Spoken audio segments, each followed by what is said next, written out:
Welcome to public TV news బులెటిన్ల ముందుగా headlines. Anantapuram నగరంలోని ప్రభుత్వ వైద్యశాలను పరిశీలన చేస్తున్న జిల్లా collector doctor Vinod Kumar IAS.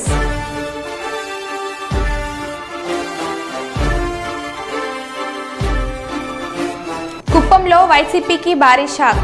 శాశ్వతంగా వైసీపీ కార్యాలయాన్ని మూసివేసిన వైసీపీ.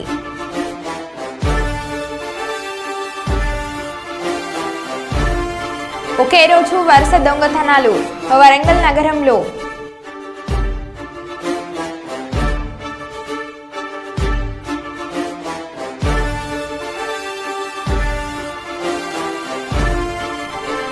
ఆత్మహత్య శరణ్యం అంటున్న రాధాబాయి కుటుంబ సభ్యులు.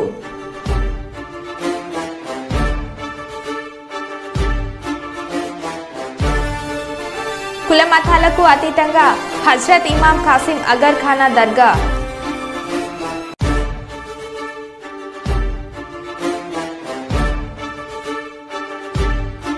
ఇక వివరాల్లోకి వెళ్తే, హన్మకొండ జిల్లాలో తెలంగాణ సాంస్కృతిక సారథి పౌర సంబంధాల శాఖలో భాగమే పనిచేస్తున్న కళాకారుల యొక్క గౌరవ వేతనం 24,514ను పీఆర్సీతో కలుపుకొని 31,868కి పెంచడం పట్ల హర్షం వ్యక్తం చేస్తూ హన్మకొండ జిల్లా కళాకారులు ప్రజాపాలనను హర్షిస్తూ తెలంగాణ రాష్ట్ర ముఖ్యమంత్రి శ్రీ యనమల రేవంత్ రెడ్డికి, ఉప ముఖ్యమంత్రి వర్యులు మరియు ఆర్థిక శాఖ మంత్రి బట్టి విక్రమార్కకి, పర్యాటక మరియు సాంస్కృతిక శాఖ మంత్రి వర్యులు జూపల్లి కృష్ణారావు చిత్రపటాలకు పాలాభిషేకం కార్యక్రమం నిర్వహించడం జరిగింది.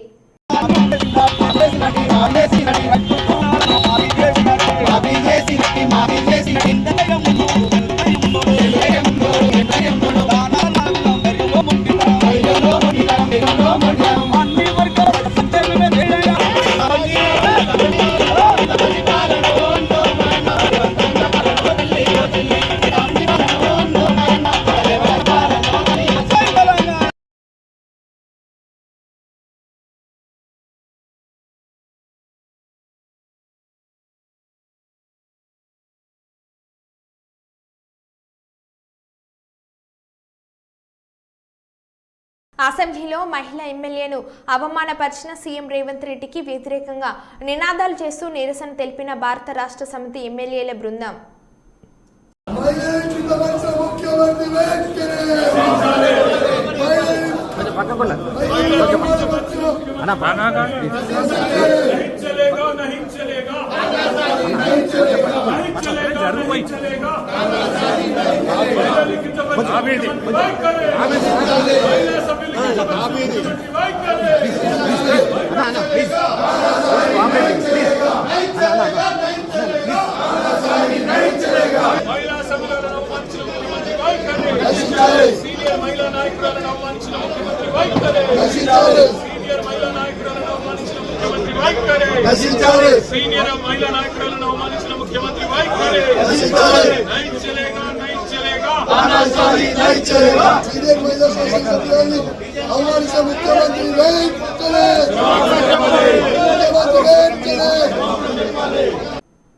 కుప్పంలో వైసీపీకి భారీ షాక్.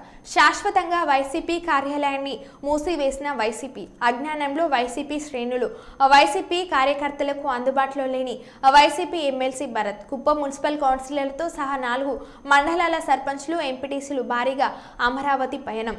చంద్రబాబు సమక్షంలో టీడీపీ తీర్థం పుచ్చుకోనున్న వైసీపీ ప్రజాప్రతినిధులు. నియోజకవర్గంలో వైసీపీకి ఊహించని షాక్ తగలనుంది.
కోసం పెట్టడం జరిగింది. Subject number 22 7th ward Vaddipalli నందు డ్రైనేజ్ ఫెసిలిటీ కోసం పెట్టడం జరిగింది. Subject number 23 construction of 450 mm dia culvert across the BT road అయితే నిజంగానే పొద్దు నుంచి కష్టపడతాను రాత్రి 12 గంటలకు కూడా ఆ విధంగా జరుగుతాం ఎలక్షన్ ప్రణాళిక ఇదంతా కూడా కూతురికి ఇచ్చిన సెగ్మెంట్. ఎంఆర్పీఎస్ పెద్దపల్లి జిల్లా ఇన్ఛార్జ్ దుర్గాప్రసాద్ ఈరోజు పెద్దపల్లి జిల్లా కేంద్రంలో మీడియా సమావేశం నిర్వహించారు. వారు మీడియాతో మాట్లాడుతూ ఈ నెల 9న ఎంఆర్పీఎఫ్ ఆధ్వర్యంలో నిర్వహించ తలపెట్టిన చెలో ఢిల్లీ కార్యక్రమాన్ని విజయవంతం చేయాలని కోరారు. చెలో ఢిల్లీ కార్యక్రమం ఆగస్టు 9 తారీఖు రోజు మాదిగ ఉపకులాల ప్రజలు పెద్దపల్లి జిల్లా అధిక సంఖ్యలో పాల్గొని విజయవంతం చేయాలని భావిస్తున్నాం. అదేవిధంగా మరి మోడీ ప్రభుత్వము 100 రోజులలో మా ప్రభుత్వం రాగానే వర్గీకరణ దిశగా మేము మీకు సానుకూలంగా ఉండి చేస్తామని అన్న మాటను నిలబెట్టుకునే బీజేపీ ప్రభుత్వం మోడీ గారు. అదేవిధంగా మరి టీఆర్ఎస్ పార్టీ మరి చంద్రశేఖరరావు కూడా మంత్రివర్యులు నా భుజ స్తంభాల మీద వేసుకొని అఖిలపక్షాన్ని తీసుకువెళ్ళి నేను వర్గీకరణ చేస్తానని పదే ఖండంగా మరి సభలలో కానీ ఎక్కడైనా కూడా ఆయన పోయి సచివాలయంలో కూడా చెప్పిండు. అదేవిధంగా అయ్యా మరి మాదిగలకు ఈ అన్యాయం ఎందుకు జరుగుతుంది, ఎవరు చెప్తలేరు అన్న దాని మీదనే చెలో ఢిల్లీ కార్యక్రమానికి విజయవంతం చేయాలని కోరుకుంటూ మరి ఈ అవకాశం ఇచ్చిన పెద్దలందరికీ మాదిగ ఉపకులాల వారికి ధన్యవాదాలు తెలియజేసుకుంటూ ముగిస్తున్నాం. జై భీమ్, జై మాదిగ. కరీంనగర్ జిల్లా చొప్పదండి మండలంలో చొప్పదండి ఆనకొండలలో నిర్మిస్తున్న డబుల్ బెడ్రూమ్ ఇండ్ల నిర్మాణాలు పూర్తి చేయాలని, ఆనకొండలో పూర్తయిన ఇళ్లను లబ్ధిదారులకు సాధ్వీనం చేయాలని బీజేపీ కిసాన్ మోర్చా రాష్ట్ర ఉపాధ్యక్షులు సింగిరెడ్డి కృష్ణారెడ్డి డిమాండ్ చేశారు. బుధవారం రోజున కరీంనగర్ బీజేపీ జిల్లా ప్రధాన కార్యదర్శి బత్తుల లక్ష్మీనారాయణతో కలిసి ఆనకొండ డబుల్ బెడ్రూమ్ ఇండ్లను ఆయన పరిశీలించారు. అనంతరం ఏర్పాటు చేసిన విలేకరుల సమావేశంలో మాట్లాడుతూ గత పాలకులు నిర్లక్ష్యం వలన చొప్పదండి ఆనకొండలలో డబుల్ బెడ్రూమ్లు నిర్మాణం పూర్తి కాక వినియోగంలోకి రాక వెచ్చించిన 14 కోట్ల రూపాయల ప్రజాధనం బూడిదలు పోసిన పన్నీరుగా మారిందన్నారు. చొప్పదండిలో 169 డబుల్ బెడ్రూమ్ ఇండ్ల నిర్మాణం అంతర్గతంగా ఆగిపోయిందని, గత 8 నెలలుగా డబుల్ బెడ్రూమ్ రూమ్ల పురోగతి గురించి రివ్యూ చేయడానికి జిల్లా మంత్రికి రికాం దొరకడం లేదని, కలెక్టర్కి సమీక్ష చేయడానికి సమయం ఉండకపోవడం ఏమిటని శోచనీయమని అన్నారు. చొప్పదండి మండలం చొప్పదండి ఆర్నకొండలలో 14 కోట్ల రూపాయలతో నిర్మించిన 238 డబల్ బెడ్రూమ్ ఇండ్లు చొప్పదండిలో నిరుపయోగమై పశువుల కొట్టాలుగా మేకల పాకలుగా విలసిల్లుతూ ఉన్నాయి. కూడు గూడు లేని నిరుపేదలు పిల్ల పాపలతో ఆనందంగా ఉండవలసినటువంటి డబల్ బెడ్రూమ్ ఇండ్లు పశువుల కొట్టాలుగా మారడం చూసిన చొప్పదండి ప్రజల గుండెలు తరుక్కుపోతా ఉన్నాయి. ప్రభుత్వం ఏర్పడి 8 నెలలైనా అర్ధాంతరంగా ఆగిన డబల్ బెడ్రూమ్ల గురించి రివ్యూ చేయడానికి పాలకులకు రికం దొరుకుతలేదు, సమీక్ష చేయడానికి సమయం సరిపోతలేదు. ఆర్నకొండలో నిర్మించిన ఇండ్లు పూర్తయి లబ్ధిదారులకు నంబర్లు కూడా కేటాయించబడి నివాసయోగ్యంగా ఉన్నటువంటి ఇండ్లకు 4 కరెంటు గుంజలు బాతి కరెంట్ ఇవ్వడానికి, నల్లాలు ఇవ్వడానికి ప్రభుత్వానికి చేతలు రాకపోవడం వలన 69 కుటుంబాల వారు నేటికి కూలిన ఇండ్లల్లా తాటిపత్రుల కింద గుడిసెల్లో వర్షాలకు నానా అగచాట్లు పడుతూ ఉన్నారు. గడిచిన 8 నెలల్లో సమస్యను పరిష్కరించాలని చూసినటువంటి అధికారి కానీ నాయకుడు కానీ లేడంటే ప్రజల పట్ల పాలకుల చిత్తశుద్ధి ఏందనేది అర్థమవుతాం. మేము గౌరవ స్థానిక శాసనసభ్యులు శ్రీ మేడిపల్లి సత్యం గారికి విజ్ఞప్తి చేస్తున్నాం. మీరు తక్షణం 15 రోజులలో ఆర్నకొండ డబల్ బెడ్రూమ్లకు కరెంటు సౌకర్యం కల్పించి ఈ నిరుపేదలకు గృహప్రవేశం చేయించాలని, అదేవిధంగా చొప్పదండిలో నిలిచిపోయిన డబల్ బెడ్రూమ్ నిర్మాణాలను సమీక్షించి పనులు ప్రారంభించే విధంగా చర్యలు తీసుకోవాలని, లేని పక్షంలో 240 కుటుంబాల పక్షాన భారతీయ జనతా పార్టీ ప్రత్యక్ష ఆందోళనకు సిద్ధంగా ఉందని సవినయంగా మనవి చేస్తూ ఉన్నాం. జనగామ జిల్లా లింగాల గణపురం మండలం దీప్తి ఫంక్షన్ హాల్లో కాంగ్రెస్ పార్టీ సీనియర్ నాయకులు దీప్తి గ్రూప్స్ చైర్మన్ పోరెడ్డి మల్లారెడ్డి జన్మదిన వేడుకలు అంగరంగ వైభవంగా నిర్వహించారు. ఈ కార్యక్రమంలో కాంగ్రెస్ పార్టీ జిల్లా అధ్యక్షులు కొమ్మూరి ప్రతాప్ రెడ్డి పాల్గొని కేక్ కట్ చేసి శాల్వాతో సత్కరించి జన్మదిన శుభాకాంక్షలు తెలిపారు. ఈ కార్యక్రమానికి వివిధ పార్టీల నాయకులు, కార్యకర్తలు, పోరెడ్డి అభిమానులు అధిక సంఖ్యలో పాల్గొని జన్మదిన సంబరాలు జరుపుకున్నారు.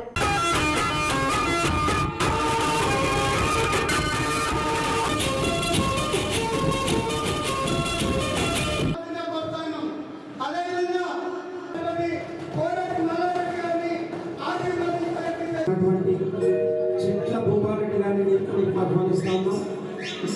పోరెడ్డి మల్లారెడ్డి గారిని, ఉపేందర్ రెడ్డి గారిని, చిట్ల ఉపేందర్ రెడ్డి గారిని వేదికకు ఆహ్వానిస్తాము. అదేవిధంగా రైతులు పట్టుకొని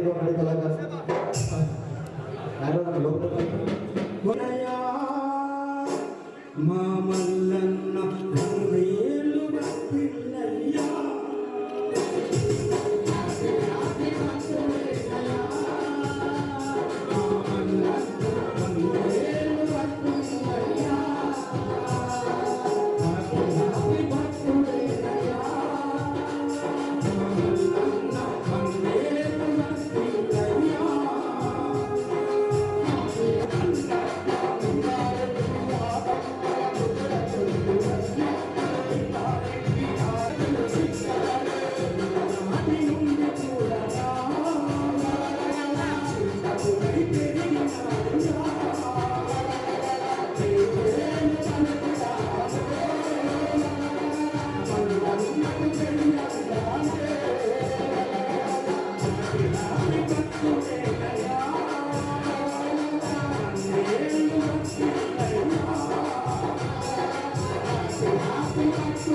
జగిత్యాల జిల్లా కేంద్రంకు చెందిన ప్రాతికేయులు చిరకాల కోరికైన ఇళ్ల స్థలాల విషయంలో ప్రభుత్వ జాప్యం చేస్తున్న దృష్ట్యా జర్నలిస్టుల నిరసనను తీవ్రతరం చేస్తూ ఈరోజు స్థానిక పాత బస్టాండ్లో గల మాజీ ప్రధాని శ్రీమతి ఇందిరాగాంధీ విగ్రహానికి వినతి పత్రాన్ని ఇవ్వడం జరిగింది. అనంతరం ర్యాలీగా బయలుదేరుతూ స్థానిక తహసీల్దార్కు వినతి పత్రాన్ని అందజేశారు. ఈ కార్యక్రమంలో ప్రాతికేయులు పాల్గొన్నారు.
గత 3 దశాబ్దాలుగా జర్నలిజంలో కొనసాగుతున్న పాత్రికేయులు కనీస హక్కులు ఏం దక్కకుండా ఎన్నో ఇబ్బందులను ఎదుర్కొంటున్న దృష్ట్యా పలుసార్లు ప్రభుత్వాల దృష్టికి, ప్రజాప్రతినిధుల దృష్టికి తీసుకెళ్ళి మా హక్కుల రక్షణ కోసం మాకు రాజ్యాంగబద్ధంగా రావాల్సిన హక్కులన్నింటినీ కల్పించాలని కోరుతూ ఎన్నోసార్లు వాళ్ళను కలిసి బ్రతిమిలాడినా మా ఆవేదన వారికి పట్టడం లేదు.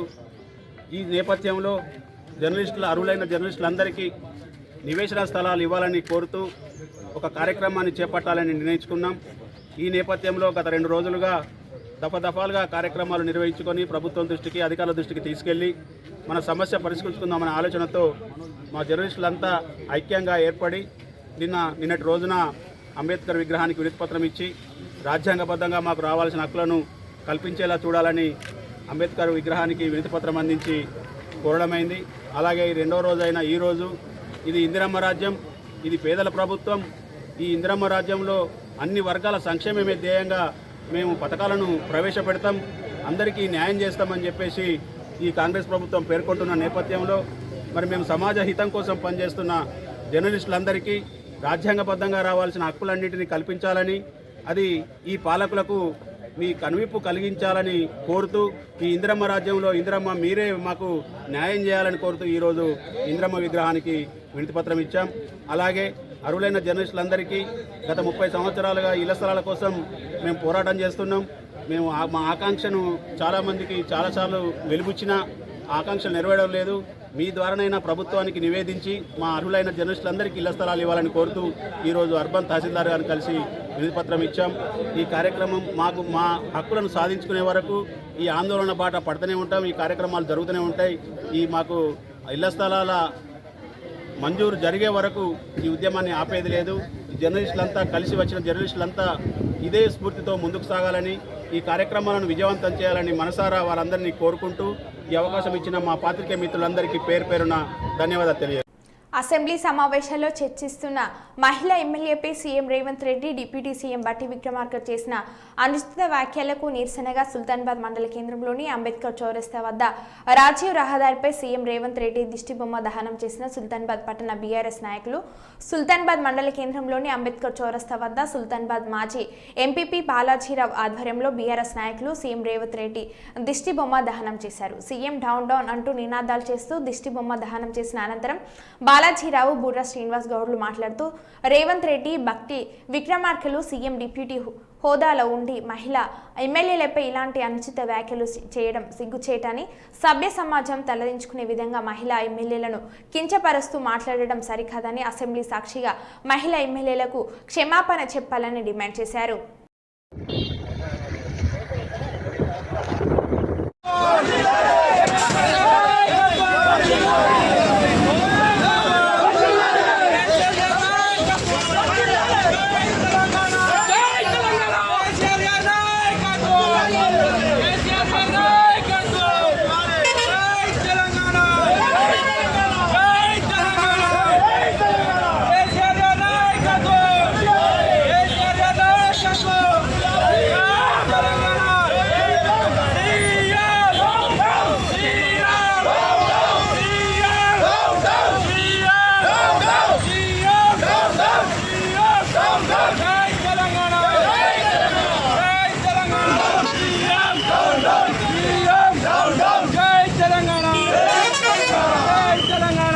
ముఖ్యమంత్రి గారు, అదేవిధంగా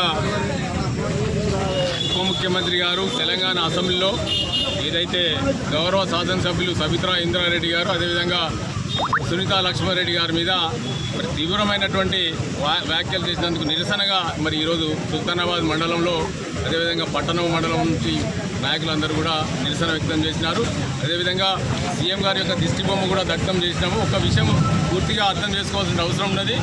శాసనసభలో వారి యొక్క ప్రవర్తన, ముఖ్యమంత్రి గారి యొక్క ప్రవర్తన, అదేవిధంగా మంత్రుల ప్రవర్తన కూడా పూర్తిగా వీధి రౌడీ లెక్క ప్రవర్తిస్తూ ఉన్నారు. బాధ్యత ఉన్నటువంటి పదవిలో ఉన్నటువంటి వ్యక్తులు ఎవరైతే ఉన్నారో మరి పూర్తి స్థాయిలో సభను సజావుగా నడిపేటువంటి సందర్భంలో కూడా ఇవాళ మహిళలని చూడకుండా కూడా మరి మీరు ఏ ముఖం పెట్టుకుని అసెంబ్లీకి వచ్చినారని చెప్పి వ్యాఖ్యలు చేసినారు. దాన్ని పూర్తిగా ఖండిస్తూ ఉన్నాము.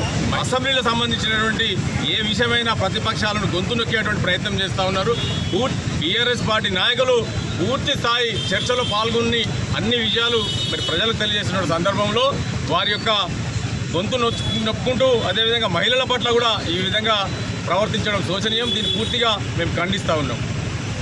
శాసనసభలో మహిళా ఎమ్మెల్యే అయినటువంటి సబితా ఇంద్రారెడ్డి గారిని మరియు సునీతా లక్ష్మారెడ్డి గారిని తెలంగాణ సీఎం గారు మరియు డిప్యూటీ సీఎం గారు అనుచిత వ్యాఖ్యలు చేయడానికి నిరసనగా ఈరోజు సుల్తానాబాద్ పట్టణంలో సీఎం గారి దిష్టిబొమ్మ దగ్ధం చేయడం జరిగింది.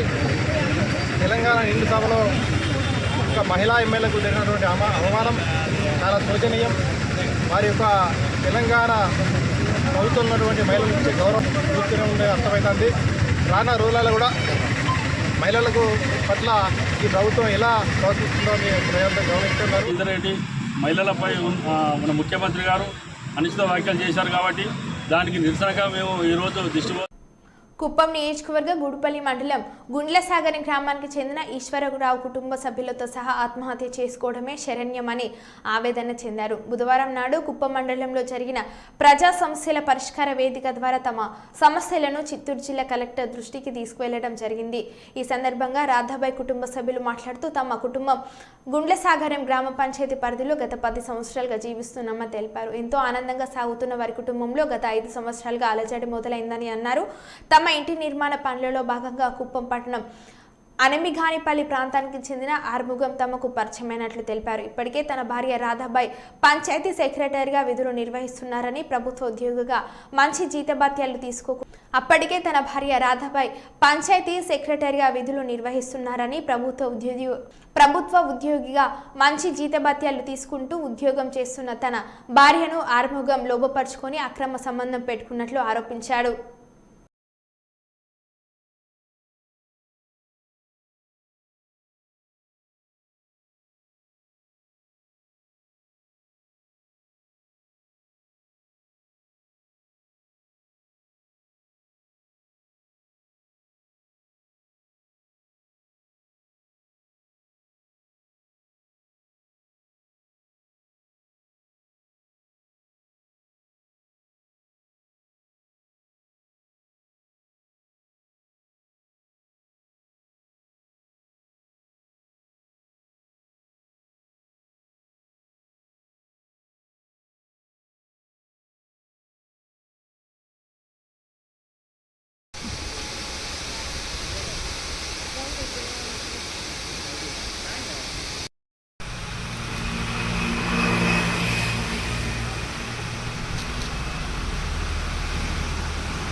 నమస్కారం. మా చెల్లెలి పేరు ఆశ్రిత, మా నాన్న పేరు ఈశ్వరరావు, మా అమ్మ పేరు రాధాబాయి. ఆర్ముగం అనే వ్యక్తి మా అమ్మని ఏం చేసినారో తెలియదు. కిడ్నాప్ చేసినాడా, చంపేసినాడా మాకేం తెలియదు. మేము అందరి దగ్గర ఇచ్చినాము. ఎస్ఐ, సిఐ, కలెక్టరు, కడ ఆఫీసర్ అన్నీ ఇస్తే ఈరోజు చెప్తాం, రేపు చూస్తాం అని చెప్పేవాళ్ళే కానీ ఎవరు చెప్తాను లేదు. మా ప్రాణాలంతా మా అమ్మ మీదే ఉంది. మేము చనిపోవాలా, ఉండాలా, మాకు న్యాయం చేయాలా, మా అమ్మ మా దగ్గరికి వచ్చేయాలా.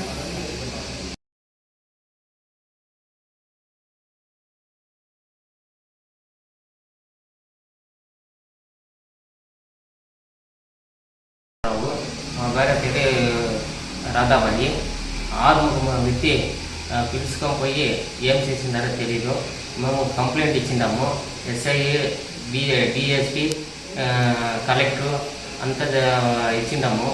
అది రెస్పాన్సిబుల్ లేదు. వచ్చి మాకు ఏమో ఆర్ముగం మీద డౌట్ ఉంది. అది ఏం చేసిందారో తెలీదు. ఆర్ముగం వ్యక్తి ఏం చేసిందారో తెలీదు. అది సహాయం చేయండి. మరో బులెటిన్లో మళ్ళీ కలుద్దాం. Stay tune.